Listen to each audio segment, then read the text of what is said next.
Almost Live. I got Chuck Nervick with me. You're still with Media Edge. Absolutely. That's the name of the Media host Edge company, right? Yep. And you guys own a whole pile of stuff. We do. Yeah, we've grown a lot. It's been an interesting, with me, 25 years.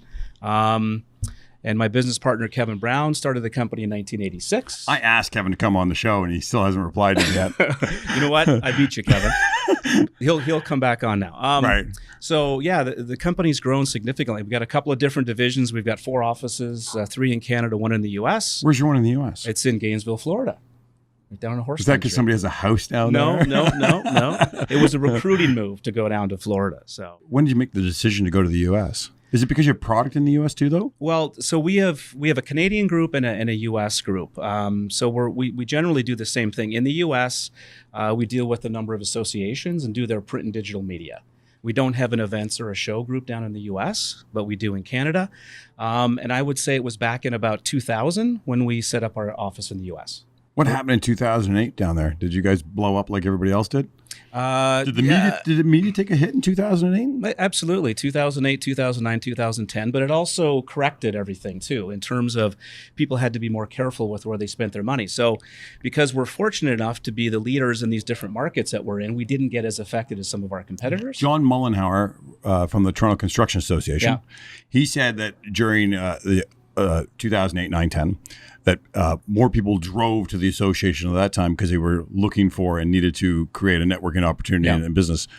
And he said the association does better in a recession, in a downturn, than it does in when it's booming. Yeah, because people want to go to events, people want to interact with the association. Do you have the same thing with media, or do people cut their advertising budget first? Well, marketing a lot of times gets cut. I mean, whether it's staffing, but I mean, the smart companies actually spend more in a downtime. Right. Because other people aren't. So they can grab a share of the market where they didn't have it prior to, a downturn. Yeah. So when we started doing this last year, this podcast, the real goal was to, of course, help Stadia and Byrne, but I wanted to do it by helping other companies and hoping that the connection between two firms would help drive everybody's brand. Yep. And I also realized that we're at the end of an economic cycle. And I wanted to get good at doing this because it's a bit of a disaster when you start. Like you start a new magazine, the landscape changes quickly, evolution of the magazine. Same with podcasting, there's an evolution. And I wanted to have it really tight and set up so that when we go into the economic downturn, this becomes a platform for companies to turn to drive their business. Because you're right. Yep. If you're smart, in an economic downturn, you'll spend. Yeah, right. You'll spend. And it forces you as well to really think about your decisions. A lot of companies in that downturn position take a look at things that aren't as profitable and areas of opportunity they didn't spend time on. And things just correct themselves business-wise as well as the economy does. So, if you look at it in the right way, a downturn actually cannot all be negative. Property Management Magazine still in your...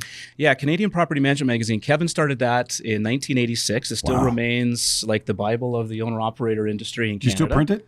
Is it still a printed thing, or is it just online? No, it's printed. So we used to do 9 issues a year, and I think we're down to 6. But you got to keep in mind one important thing, Tim, when it comes to media.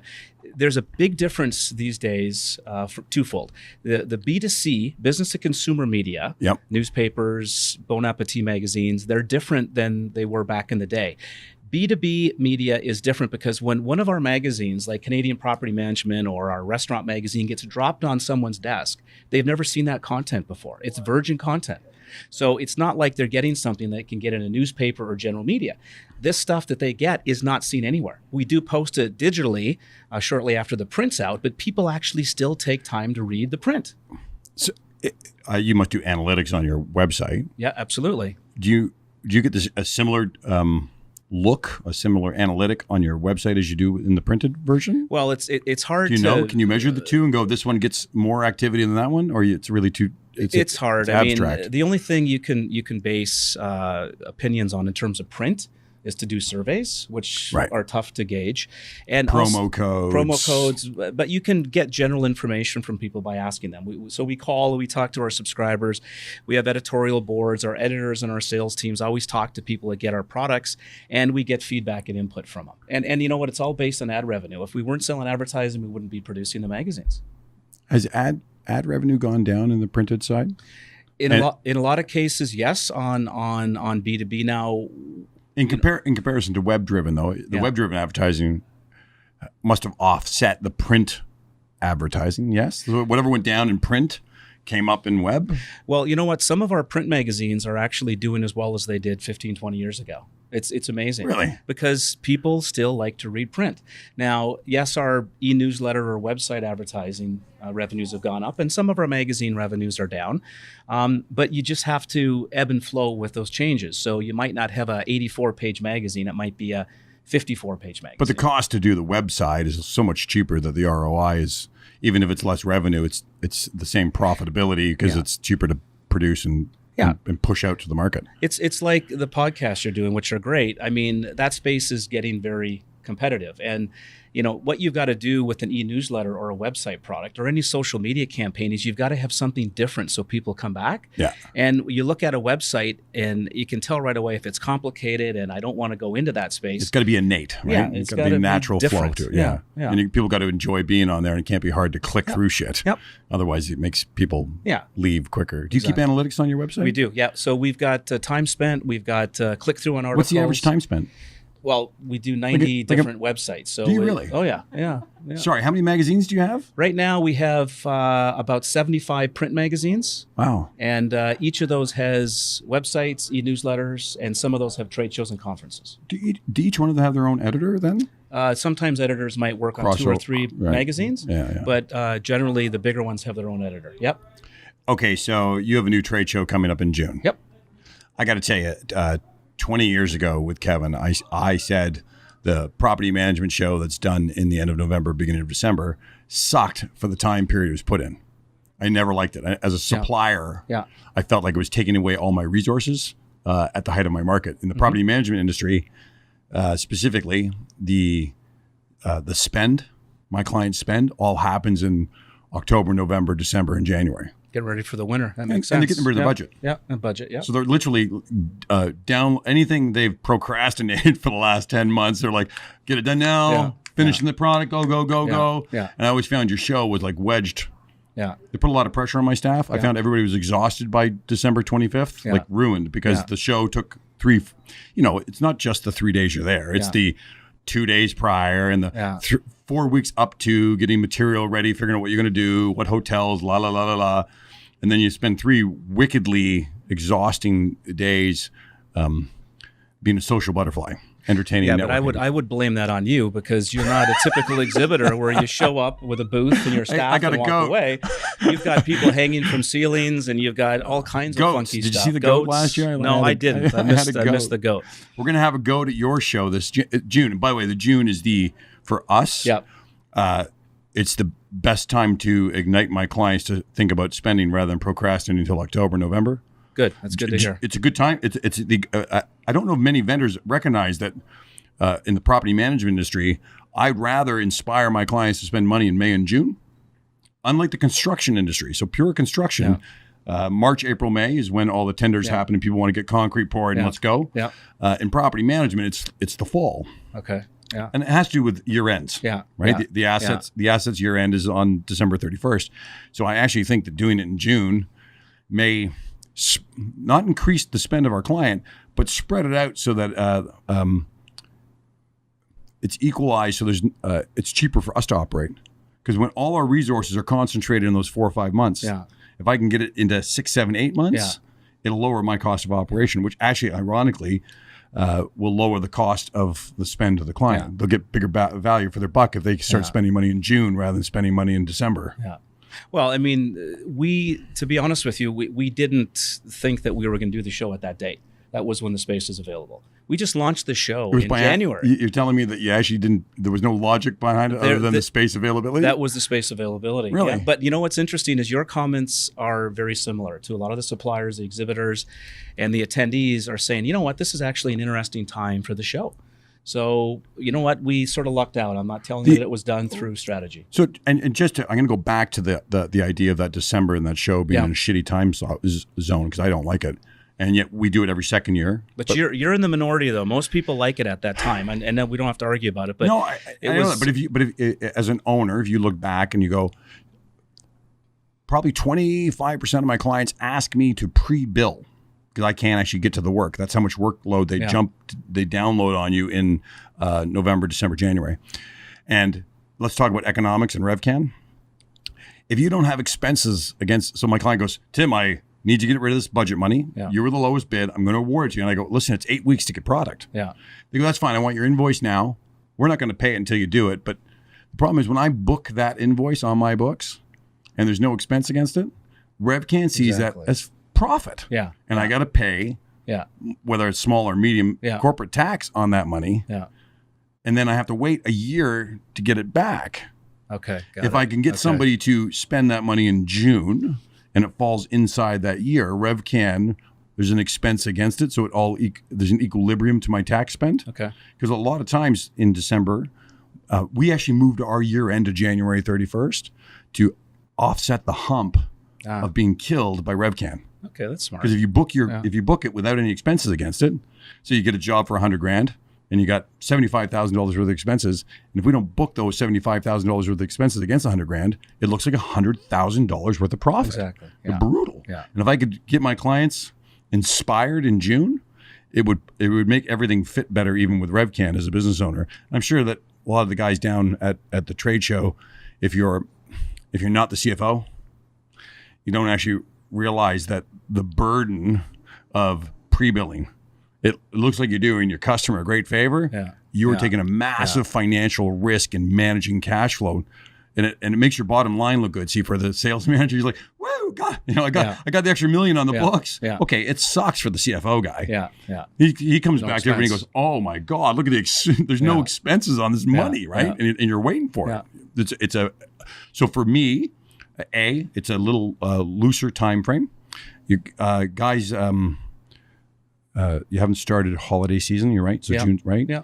And for the property manager, if I can get them that 3-4 months in advance, we got dogs at our feet. Yeah, I'm trying not to step on them. And they're snoring is what they're doing.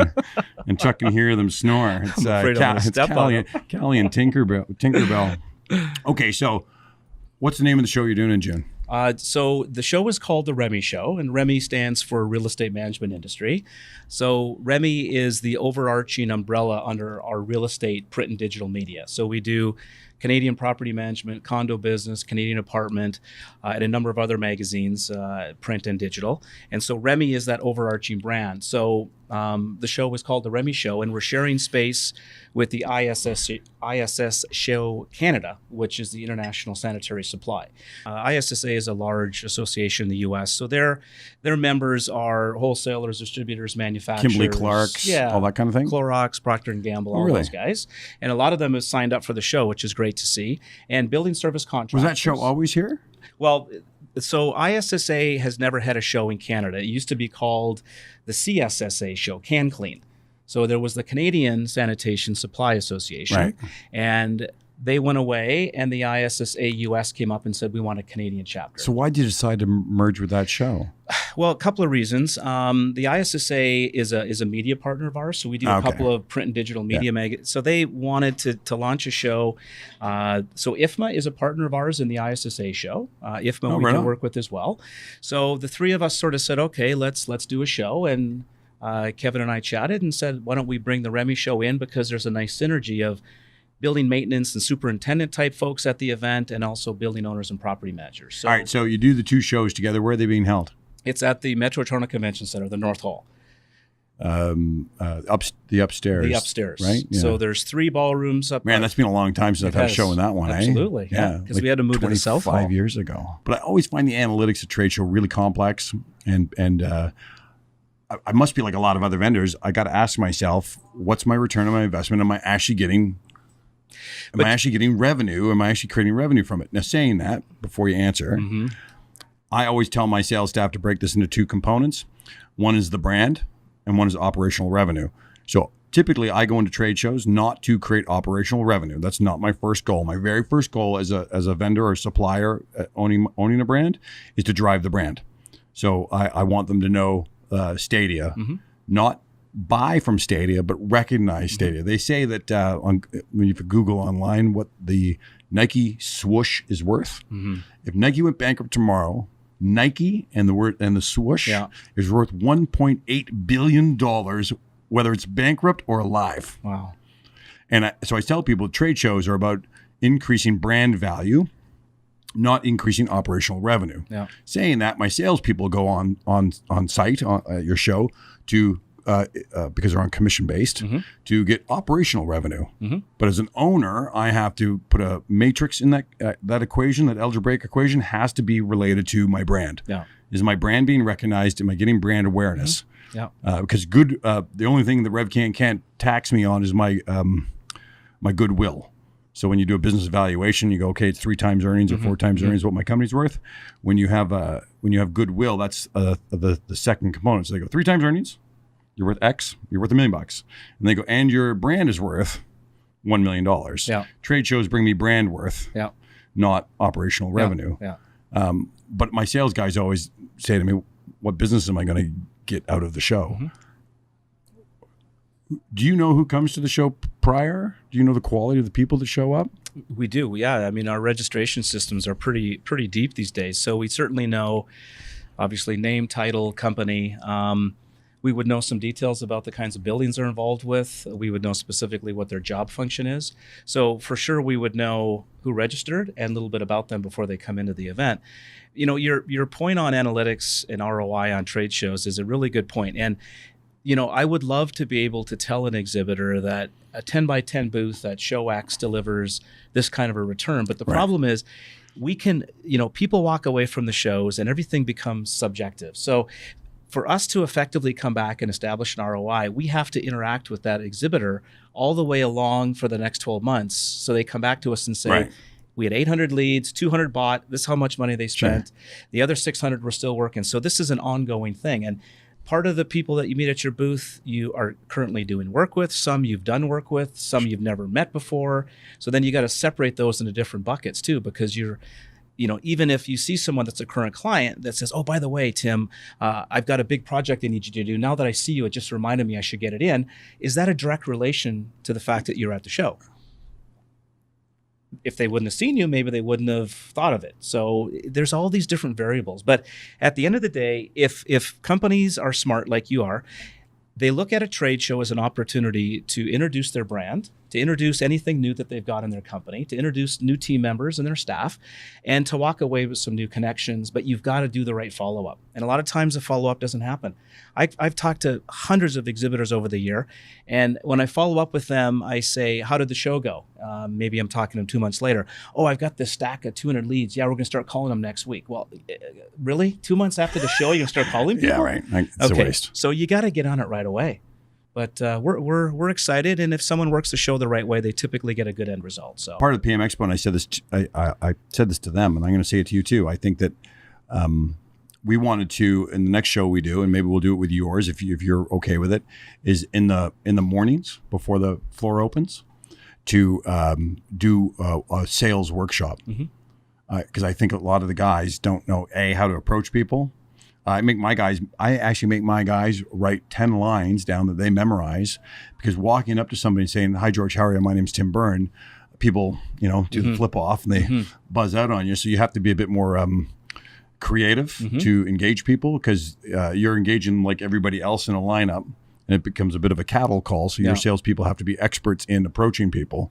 It turned out that's why that goat was such a great idea, because the goat brought people naturally to your booth without it's a great opener, but it wasn't fishing. It wasn't slick and slimy. It was just natural. It was innate. People could approach the booth easily, right? Because it was different. It's like when we did that fashion show. Yeah, it was an easy approach, right? But I said to Alex, I said we should do workshops prior to the floor opening, like literally like this, and go, okay, so how do we get people to come to our booth? How do we engage people? How do we get a good lead out of somebody? How do we qualify them in 15 seconds? Because you don't want to miss the next guy that walked by. Yeah. And if your show is running for 2.5 days, right? It's 2 days. Yep, 2 days. Really, in the mornings, we should get together, like, because all the salespeople stroll in there half an hour prior to the thing opening, and go and do a 15-minute. Yeah, get them pepped up. Rah. It'd be good to actually do that. And we've done this at our shows before. You can bring somebody down and you actually have a chat like a month before the show. Right. Because you could do it the morning of the show, and they might still have a few nuggets that could work for them, but wouldn't it be better to be able to prepare and plan? The problem is how do you get everybody down there prior? You'd have to organize an event, which we've done before. You could do. Are you doing an event prior to yours for the vendors? Well, we could. I mean, we've done that in the past. I mean, it doesn't always pull a high percentage of people down. You could do a webinar. I mean, we can certainly do something the mornings of the show, a little bit of a rah-rah session and a few points. I think it's a great idea. Because I think I think top of mind, right? So you go, if you do it in the morning, you give them 15, 20 minutes in the morning and give them 3-4 really connected points. Also gives them the chance to get to know each other because at the end of the day, you're only as good as your neighbor. Yep. Every time we've had a booth, we've made friends with our neighbors really quickly so that nobody's afraid to share that person. Yeah. Like when you have a lead come in, because if you're doing the whole standoff thing with everybody and somebody walks up to say hi, and then you want to be able to feel like you can introduce them and not feel like you're giving away your client. Yeah. Because I find that a lot of guys, especially newbies at trade shows, especially business to business, they sell too hard. They're not networking. They're pitching and they pitch quick. Yeah. And so if I go, hey, Chuck, this is Alex. Alex, this is Chuck. And if Alex busts into a pitch, they're like, and I'm out of here. And they're doing the bolt because they weren't there for the pitch. They were there to say hi and see what event you're going to tonight or whatever. And I think if you sat with everybody in the beginning, you go, okay, so how to slow the pitch down. And like I tell my staff, the first thing you have to do is you have to be vulnerable with your client. As soon as you have vulnerability, you have an emotional connection. Once you have an emotional connection, you can actually guide your client to where you want them to go so that you can actually access their wallet. Mm-hmm. And I'm not trying to be rude. I mean, at the end of the day, that's what we're all trying to do is turn business. Whether you're trying to lease space or whether you're trying to sell ad space, you create a vulnerable connection. So you talk about your kid, your horses, what they're doing. Yeah. With that vulnerable connection, so you've exposed something about yourself. I talk about Hilton, right? My son passing away, but you make that vulnerable, and that's extreme. But you talk about a vulnerable connection. As soon as you have a vulnerable connection with your client, you've kind of exposed yourself a bit, and that makes them emotionally connected to you outside of your pitch. Because if you just jump to, I've got the newest coffee mug in the market, and I see that all the time at trade shows, especially with even old pros. Yeah. I see old guys, and they bust right into and you're like, don't bust into the pitch. Yeah. Don't. These guys want to walk the floor, and you're right. They want to see the brand. They want to taste and feel the experience. They want to have some kind of a connection with the person before they approach them. And if you did a pep talk or a breakfast learn in the morning, you probably show that you gave them better value. Because I think in our industry, and it's funny, I had this conversation about the retirement home industry with a consultant the other day, that most companies lack the ability for ongoing professional development and training. So you almost, with your trade show, if you made it as part of the program, was to offer that professional development and training the half an hour prior, because salespeople are like squirrels.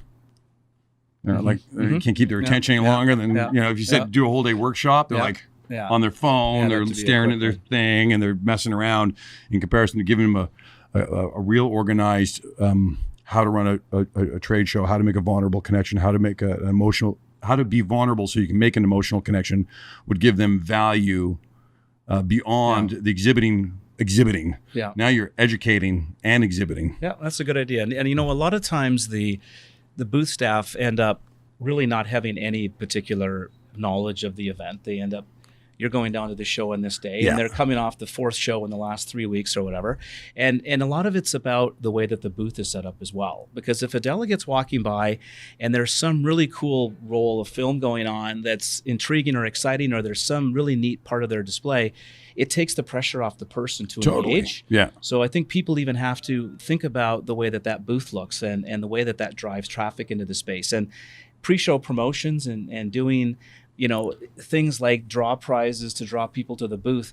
It just, if a rep is sitting there and they've never met a property manager from Cadillac Fairview before, and someone from Cadillac comes up, the rep's going to get a little bit nervous. But if that person from Cadillac comes up and says, hey, I understand that you guys are doing this at the event, you're speaking, I got your pre-show invitation, my name is so-and-so, the guard's down and they have a conversation. So you got to do a lot of prep work. It's important. Yeah, the reinventing the wheel, like we've done that fashion show, or whether you're bringing a goat, which I know all sounds very extreme stuff, and I appreciate that. But in today's market with instant gratification, having people walk down a show floor through aisles and aisles of booths, you really have to be creative and innovative, and offer them the 10-second of boom to get them to turn and look. And just standing there in front of a backdrop isn't going to cut it anymore. You want your vendors to be, you want them to find their 10-second of instant gratification for the person that walks by. It's no different than having I was going to say, oh my God, it's age the Simpsons windows for the Santa Claus for Christmas time. But those windows that the Bay puts on, they grab people, and you need to figure a way to inspire vendors to think outside the box. And I'll tell you, from doing this podcast, is our industry, the property management industry, and the vendors for them, are they ever conservative? They are. Yeah, it's like incredibly conservative. And here's the funny thing: is that the guys that are of my genre, I'm 50, and the people that are actually in the industry working it and doing 15-hour days are of Alex's age group. They're 25 to 30. There's a whole mess of people coming up, and they are show it to me now, give it to me fast. It better inspire me. If it doesn't inspire me, if it doesn't enlighten me, if it doesn't grab my attention, I'm moving on. And I find that a lot of the old guys are like, no, we're going to hand out the brochure. It's 4-color. Stand here. And you got to recognize the generations, though. I mean, Generation Z is entirely different than Gen X, Gen Y, whatever. And so your point on standing there with the booth graphic, hoping someone comes by to talk to you and putting the pressure on that person. It's all on that person. So it's also the onus of the show operator like us. So what we've done this year at the REMI Show is quite unique. We have an education floor theater on the trade show floor. I like that. We have all the coffee breaks on the trade show floor. We have all the receptions on the trade show floor. And we actually have 2 seating areas for lunches on the trade show floor. And water stations all over and coffee stations all over. So people are going to be moving. In the middle or off to the side? They're all over the place. All over it. So we've got our 2 lunch areas are on sort of the one end and the other. The education theater's on the other end. So we're trying to force the traffic into these areas. And also we're encouraging the exhibitor staff to go to education sessions and networking events. Because if you bump into someone in a coffee line and see them when they're walking down the hall, you can say, hey, how was your coffee? Oh, yeah, you were in line with me. So it's up to us as a show owner to make the job easier for the people working the booths. Are the education stuff, the seminars you're putting on, does the show floor shut down while they're doing them? We do the Prism show. And they shut down the show floor so everybody can go to the education sessions. It's funny, I tell my guys to go to them. We push all of our staff always to go to education sessions. And I'll give you an example why I make them go to HVAC seminars. Do you know that 50% of the door problems Stadia has is directly related to the HVAC, not to the door? Moisture, right? Because of the lack of negative pressure or too much positive pressure, too much humidity, right, causing rust and corrosion. And so I make them go to workshops. The problem is with some shows, and I'm not going to name any, when they have the workshops on when the floor is going, my staff don't get a chance to. I need to know more about property management than doors. I need to know everything. I need to know how their budgets work. I need to know how the HVAC works. I need to know how the elevators work.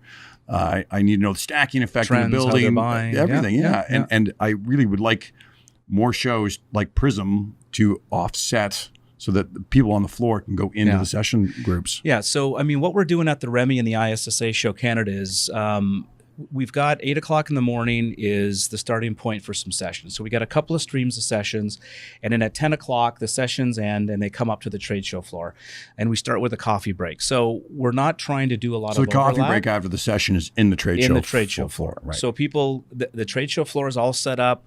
Nobody's allowed on the floor until the sessions are done. So there is no overlap. And we are going to be doing 20, 25-minute quick presentations on the floor throughout the entire time, which isn't going to take people off of the floor. And I think there's only one other session stream that's competing with the trade show floor. But we're cognizant of your point, and we're trying to make sure folks are on the floor versus down in the session room. But there's going to be some private meetings and AGMs that go on, and there's going to be enough bodies at the show where not everyone needs to be on the trade show floor for it to be successful. Who are some of the names going other than Convenience Group and Timber and Almost Live? Who else is going? What other vendors have signed up so far? So right now we've got we've got one of the 3 halls at the North Hall, and it holds 212 booths. So right now we're about 65-70% sold out, which is great. And the rest of the booths are in good shape. We're just waiting for contracts and stuff to come in. And this all happened in the last month and a half. This has been quick, right? So some of the companies that are in, you guys are in. Did you start planning this just a month and a half ago? Yeah, like literally. Like just during, so my Christmas holiday season was basically in the office. Was this Kevin's brainstorm or yours? Well, it's. Because it wasn't yours if it was over Christmas holidays. That's a real drag. Anybody doing anything weird? Like Other than you, I'm not sure yet. I don't know.